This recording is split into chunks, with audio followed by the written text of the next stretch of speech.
Hey folks, welcome back to the Visions webcast. In this episode, we're talking with Jane again. You remember the episodes previous of this called Jane of the Concrete Jungle. And Jane's story is one it's really eye-opening. And I could use terms like unbelievable, shaking my head, disbelief. But it's just my own ignorance that has made those things feel that way. I learned so much in talking with Jane and Michael over these few episodes, and we have a few more coming in the weeks following this episode release.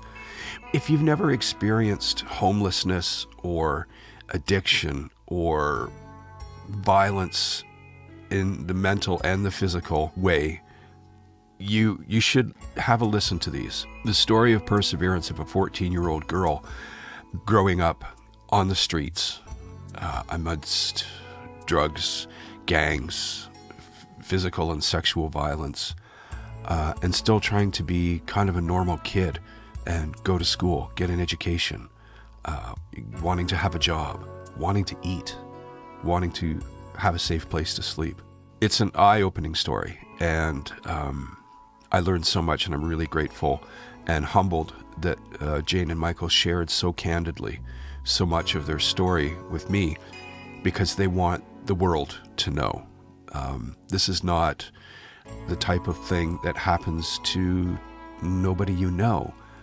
You know, if you were to meet Jane and Michael, you would never know their past. And I think for us who maybe have not experienced that, we always have a feeling of a wasted life, hopelessness, whatever. But it's not. And that's the message that Jane and Michael are wanting to get across in these next few episodes, that it's not hopeless. You are not hopeless. You are not lost forever. Stay tuned. So we're back with Jane, and we're going to dig into some of the darker parts of your story.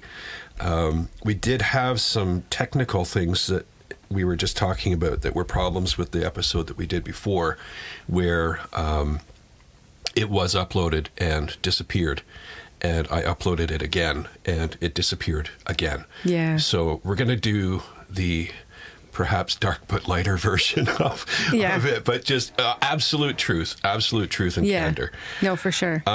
So one of the things that was on my mind is, like, you were saying that you were living on the streets. Yeah. And nowadays that looks like, you know, tent city kind of stuff. Mm-hmm. What was it like for you? How did you end up there? No, we're talking staircases, under park benches, hideaway places, basically couch surfing, you know, and then the parents would say, well, you know, it's a school night, you got to go now. They not knowing that I'm actually a street kid. Wow. Yeah. So, you know, free meals, warm place to sleep for the weekends was kind of cool. And then eventually I ended up with my first boyfriend. And before that, actually, I was renting a room in one of my other friends' houses. Their mother rented me a room. She was one of those cool moms, you know, you could smoke pot at 15 and shit, right? Yeah. 14, 15. And then I hooked up with that first boyfriend that I had lost because I was using, and he thought I was having an affair. Remember, we talked about that? Yeah.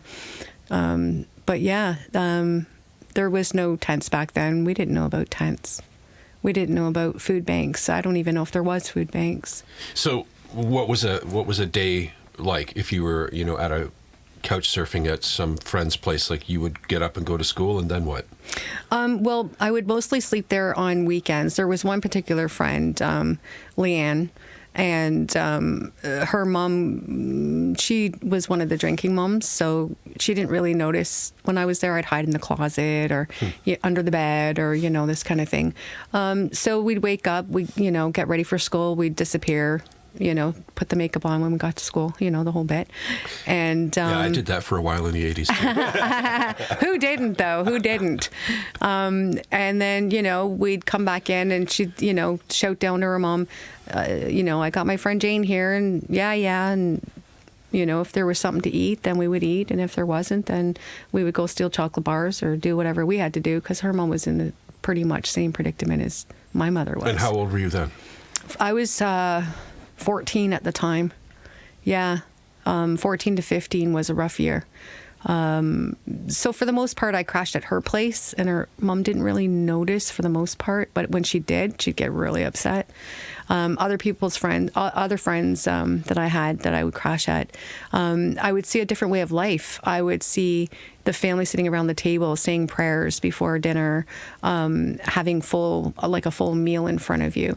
That was really cool. Like Michael's mom, there was Denise's mom, very Christian woman, that kind of thing. So it wasn't all bad, but it wasn't all great either. Mm-hmm. But I got to see and remember how life was before I went back to her. Who's her? My mother. Back when I was 6 or 7. Okay. From the Children's Aid. Right. Yeah. So I got to see different ways on how different people were living. And for some reason, I felt more comfortable to stay at Leanne's house because her mom reminded me of my mom. She just wasn't violent. She would just yell. So she wasn't as scary to me, but it was a more comfortable vibe, if that makes sense at that age. Yeah. Yeah. Where you're not feeling threatened, just comfort. Yeah, I mean, absolutely physical, actually, yeah. But yeah, it was kind of easygoing being there. But yeah, just couch surfing, staircases when, she would get mad and kick me out. It's like 12 o'clock at night, school night, Wow. And then what would you do? She's drunk. I would go sleep in the staircase right down the hall. Really? Yeah. In their house? Like down the hall from their place. They lived in a building. Gotcha. Yeah, yeah. So and people would just pass you by? Not a lot of people passed by back then. You get people that would go in there to piss. You'd hear the door open, someone would piss. You can hear them pissing upstairs in the staircase, and then they close the door again. No one really went down the staircases. It was, I don't know if it was forbidden or what. Well, but it's kind of intimidating. It was warm, though. They had rats in staircases back then, so that was kind of cool.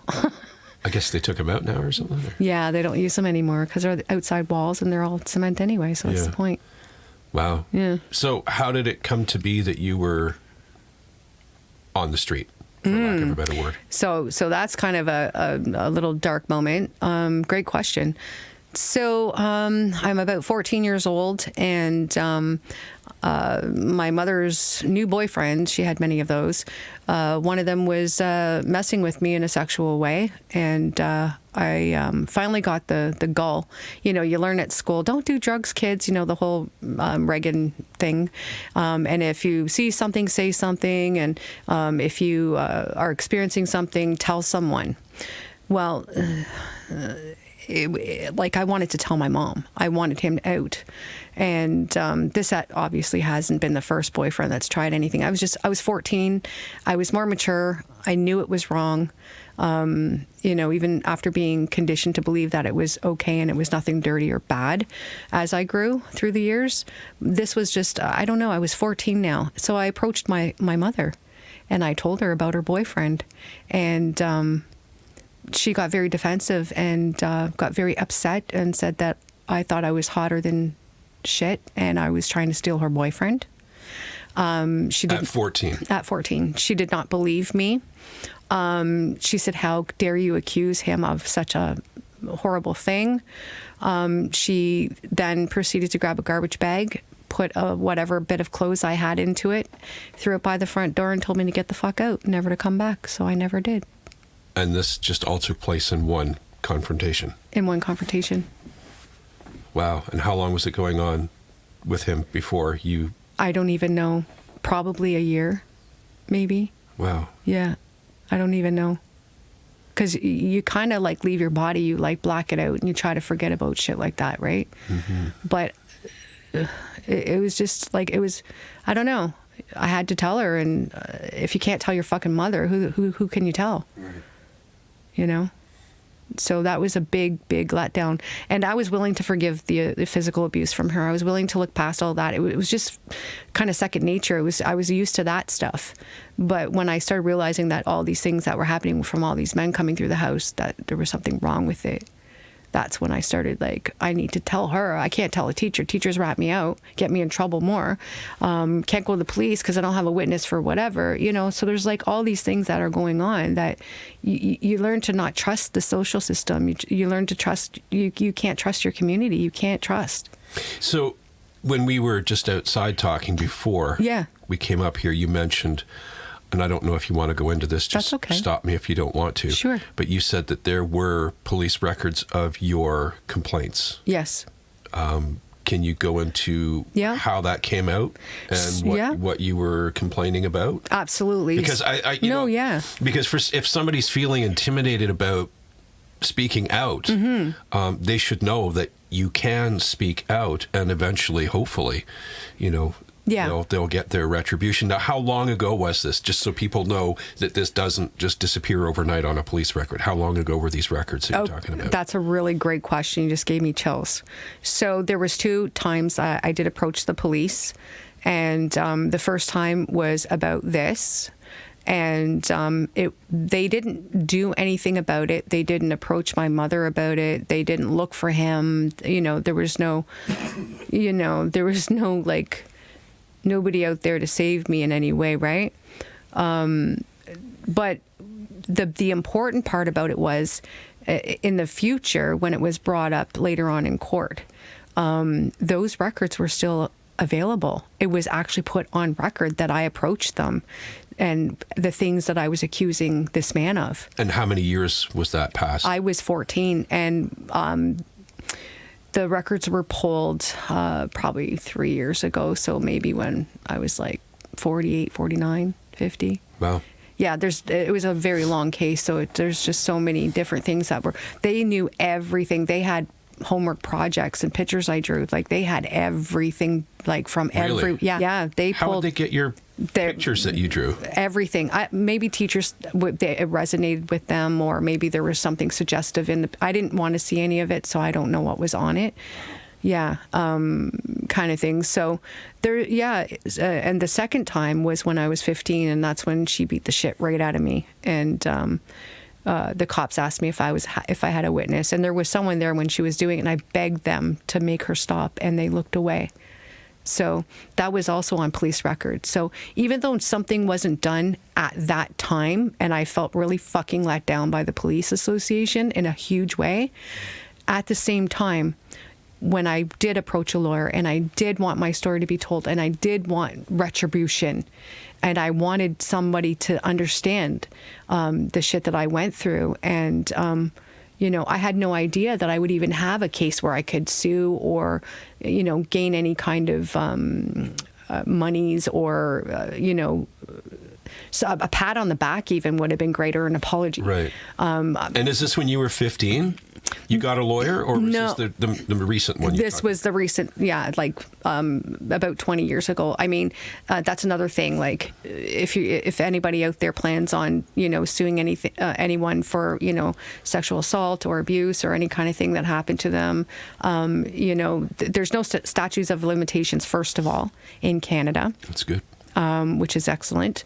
And the court cases can take a long time, though. So you got to really be patient.